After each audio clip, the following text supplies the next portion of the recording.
100% మరి రైతు బంధు ఇస్తారా అనేటటువంటి విషయాన్ని ప్రభుత్వం ఎవరికి కూడా చెప్పడం లేదు. మరి ఆ అంశాలన్నీ ప్రజలు ఇవాళ అడుగుతున్నారు.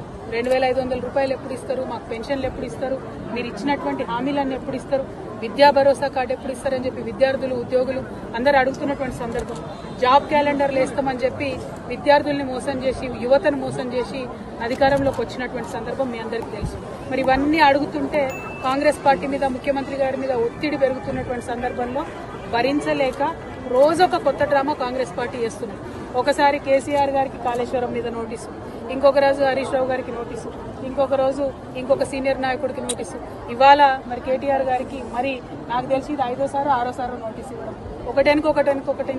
ఒకటి నోటీసులు ఇచ్చిన ప్రతిసారి ప్రతి ఒక్కరు ఏదో ఒకటి మాట్లాడి మొత్తానికి ప్రజా సమస్యల నుంచి దృష్టి మరల్చాలే, వాళ్ళు పబ్బం గడుపుకోవాలని చూస్తున్నటువంటి సందర్భాన్ని మనం గమనిస్తున్నాం. నేను ఈ వైఖరిని తీవ్రంగా ఖండిస్తా ఉన్నాను. మేము ఎప్పుడో చెప్పినాం, నోటీసులు ఇస్తే పోతాం, జవాబిస్తాం, మేమేం తప్పు చేసింది లేదని మా పార్టీ తరఫు నుండి మా నాయకులందరూ కూడా అన్ని సందర్భాల్లో కూడా చెప్పినటువంటి విషయం మీ అందరికీ తెలిసిందే. అయినప్పటికీ ఇవాళ తెలంగాణ భవన్కి తాళాలేసి మా కార్యకర్తలు ఎవరు బయటికి వెళ్లకుండా చేసినటువంటి సందర్భాన్ని మేము తీవ్రంగా ఖండిస్తున్నాం. మా కేటీఆర్ గారు మరి ఇవాళ విచారణకు హాజరైన ముందే చెప్పినటువంటి విషయమే, హాజరవుతామని. అందులో పెద్ద విశేషం ఏం లేదు, హాజరవుతాం, విచారణకు సహకరిస్తామని కూడా చెప్పినాం. ఇవాళ తను అక్కడ ఉండగా ఇవాళ భవన్లో మరి తాళం వేయడం అన్నది నిజంగా కూడా దుర్మార్గం. మేము ఎప్పుడైనా కూడా ప్రజల పక్షానే నిలబడ్డాం, ప్రజల కోసమే పనిచేసినాం. అది రాష్ట్ర సాధన కోసమైనా, రాష్ట్రం వచ్చినాక అభివృద్ధి కోసమైనా అనే విషయాన్ని మరొక్కసారి తెలంగాణ ప్రజలకు తెలియజేస్తూ ఈ ప్రభుత్వం ఈ యొక్క వైఖరిని మానుకోవాలి, డైవర్షన్ పాలిటిక్స్ మానుకోవాలని చెప్పి మేము డిమాండ్ చేస్తా ఉన్నాం. జై తెలంగాణ. ఈ ఫార్ములా కార్ రేసింగ్ లో అస్తవ్యస్తంగా దాన్ని నిర్వహించి అడ్డంగా దొరికిపోయిన వ్యక్తివి నువ్వు. మంత్రివర్గ అనుమతి లేకుండా 55 కోట్లు విదేశీ కంపెనీకి పంపించింది నువ్వు. ఆర్బీఐ అనుమతి తీసుకోకుండా డబ్బు పంపించమని చెప్పింది నువ్వు. ఈ రోజు దొంగ దొరికిపోయినాక నంగనాచి లెక్క మాటలు మాట్లాడుతున్నావు. సిగ్గుశరం ఉండాలి. ఏదైతే పాటించవలసింది పాటించకుండా, సరైన ప్రొసీజర్ లో చెయ్యకుండా, అడ్డగోలుగా తెలంగాణ ప్రజల సొమ్ముని దుర్వినియోగం చేసి దొరికిపోయి ఈ రోజు నీతివంతుల లెక్క ఏమి తప్పు చేయడం లెక్క మాట్లాడుతున్నావు. 3 సార్లు కాదు, దొంగతనం చేసినోళ్ళని 300 సార్లు అధికారులు పిలిచినా పోవాల్సిందే, సమాధానం చెప్పాల్సిందే. నిజంగా నువ్వు సత్య హరిశ్చంద్రుడు అయితే ఆ విచారణలో వాస్తవాలు చెప్పి అంగీకరించాల్సిన బాధ్యత నీపైన ఉంటది. అవన్నిటినీ పక్కన పెట్టి మా ప్రభుత్వం మీపైన కేసులు పెట్టి మిమ్మల్ని లోపల పెట్టే అవసరం నాకు లేదు. కాంగ్రెస్ ప్రభుత్వము నిన్ను లోపల పంపించి నిన్ను విచారణ చేపట్టి విచారణకి పిలిచి పైశాచిక ఆనందం పొందుతుందని మాట్లాడుతున్నావు. మరి ఇదే నువ్వు అధికారంలో ఉన్నప్పుడు రేవంత్ రెడ్డి గారిని మా అందరి పైన అడ్డగోలుగా అక్రమంగా వందలాది కేసులు పెట్టి జైలు పాలు చేసి డిటెన్షన్ సెల్లో పెట్టి మరి దాన్ని పైశాచిక ఆనందం పొందినవా లేదా దాన్ని శాడిజం అని అంటారా? ఈ రోజు వాస్తవానికి నీ కోరిక ఏదైతుందో జైల్లోకి వెళ్లాలని చెప్పని, అది ఒక్కసారి కాదు 100 సార్లు నువ్వు చేసిన ప్రతి స్కామ్ కూడా 100 సార్లు నువ్వు జైలుకి వెళ్లాల్సిన పరిస్థితి ఏర్పడుతుంది. నీ కోరిక నెరవేరాలని చెప్పి నేను కూడా కోరుకుంటున్నా. నిజంగా నీకు చిత్తశుద్ధి ఉంటే, బాధ్యతనే ఉంటే ఈ డ్రామా కంపెనీలు ఆపి, ఏదైతే సంబంధించి నీ దొంగ నాటకాలు ఆపి విచారణలో వాస్తవాలు చెప్పాలే తప్ప ఈ దొంగ నాటకాలు, ఈ దొంగ డ్రామాలు స్వయంగా నీ కుటుంబ సభ్యులే ఇవాళ నువ్వు దయ్యం అని చెప్పి నేను ఉద్దేశించి మాట్లాడుతారు. మరి ఈ పంచాయతీ అంతా తెలంగాణ రాష్ట్ర సొమ్ముని దోచుకుంటేనే వచ్చింది కదా కేటీఆర్. బిడ్డ ఖబర్దార్, మాటలు మాట్లాడే ముందు నువ్వు నీ అయ్యా నీ కుటుంబ సభ్యులు తెలంగాణ రాష్ట్రాన్ని దోచుకుండ్రు. నువ్వు కాంగ్రెస్ పార్టీని చూసుకున్నాడు కాదు, నువ్వు చేసిన అక్రమాలకి తెలంగాణ ప్రజలు నిన్ను చూసుకొని నువ్వు కుటుంబ సభ్యుల్ని నేలకేసి కొట్టిండ్రు. వచ్చే ఎన్నికల్లో కనీసం మీరు ఎమ్మెల్యేలుగా కూడా గెలిచే పరిస్థితి ఉండదు. కేటీఆర్ లాంటి బూతుగాడు రాజకీయ నాయకుడు అవడం అనేది చాలా ఇబ్బందికరం తెలంగాణ ప్రజలకు. ఇలాంటి దిగజారుడు భాషను వాడుతూ మళ్ళీ శుద్ధపూసలాగా మాట్లాడతారు బీఆర్ఎస్ వాళ్ళు, లేకపోతే బీఆర్ఎస్ నాయకులు. ఏ స్థాయి దిగజారు అనేది ఫ్రస్ట్రేషన్ దేనికోసం?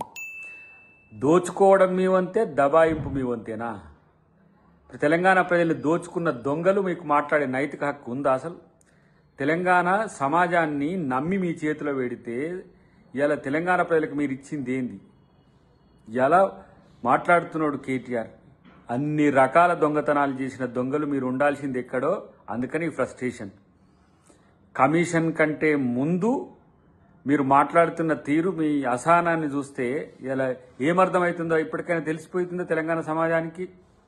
దోచుకున్న దొంగలకే ఇంత కోపాలుంటే మరి అలా తెలంగాణ ప్రభుత్వంలో ఉండి తెలంగాణ ప్రజలకు మేము ఆ హామీ ఇచ్చి దోచుకున్న దొంగలను పట్టుకొస్తామని చెప్పి ఇలా మేము హామీ ఇచ్చి అధికారంలోకి వచ్చినాక మిమ్మల్ని ఎట్లా వదిలిపెడతారు?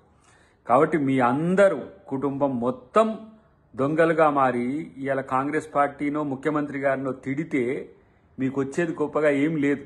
ఆ స్థాయి దిగజారుడుతనం కాంగ్రెస్ పార్టీ చెయ్యదు. కాబట్టి ఇప్పటికైనా కొంచెం సిగ్గు లజ్జతో బతకడం నేర్చుకోండి.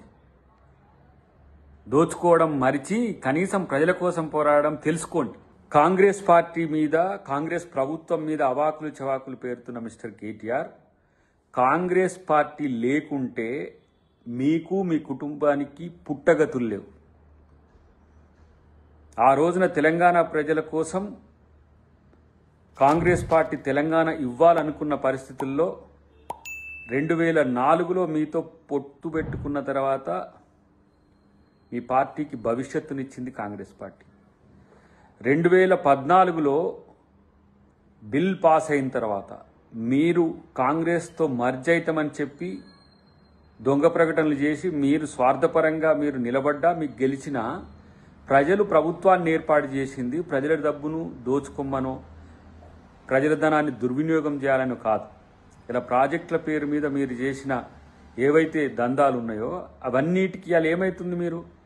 మీ కుటుంబం మొత్తం ఇలా అవినీతిమయమైన పరిస్థితి. ఒకటి లిక్కర్ కేసులో మీ చెల్లి, ఇలా కాళేశ్వరం దాంట్లో మీ బావ, ఈ ఫార్ములా రేసులో నువ్వు, చివరికి ఇలా మీ తండ్రి గారిని కూడా కాళేశ్వరం కమిషన్ ముందు నిలబెట్టింది అని అంటే తెలంగాణ ప్రజలకు మోసం చేసినందుకు, దగా చేసినందుకే. కాబట్టి కాంగ్రెస్ పార్టీ మీద ఇష్టం వచ్చినట్టు మాట్లాడాలనుకుంటే ప్రజలేమీ ఆలోచన లేకుండా లేరు. మిమ్మల్ని ఓడగొట్టి ఈరోజు ఇంట్లో బండబెట్టింది కూడా అదే, గుర్తుపెట్టుకోండి. సీఎం గారేమో పౌరుషంతో బతుకుతాడు, ఈయనేమో పొగరుతో బూతులో మాట్లాడి గలీజ్గా మాట్లాడుతున్నాడు. ఎక్కడో చదివిన ఏదో ఉద్యోగం అంటాడు. మా సీఎం గారు ఊక అంటుండే అక్కడ పోయి ఇది అడిగిండి ఇది అడిగిండి అని. ఆ మాటలలో అదే కనబడుతుంది. ఇవాళ కక్ష సాధింపు అయితే గవర్నమెంట్ వచ్చిన తెల్లారే తీసుకుపోయి వేయాల్సింది ఉండే. పద్ధతిగా ఒక విచారణ, దానికి ఒక టైము, దానికి సంబంధించిన ఆయా సంస్థలు చేస్తున్నటువంటి విచారణ. కాబట్టి కక్ష సాధింపు మాకు లేదు. వాళ్ళకే కక్ష ఉంటుంది. కక్షలు, కార్పణ్యాలు, ఎవరు మాట్లాడద్దు, ఎవరు ఉండొద్దు అని అందరినీ తొక్కివేసి మేమేదో రాజ్యం వెళ్తాం అనుకుంటారు. ఈయన కూడా అంటాడు కదా యోగా చేసుకుంటా అని. మరి అన్నప్పుడు ఇంకా కక్ష సాధింపు ఎందుకైతే? నీకు ఇష్టం ఉన్నట్టుంది బహుశా, అందుకనే మమ్మల్ని లేనిపోని మాటలని రెచ్చగొడతా ఉన్నావు.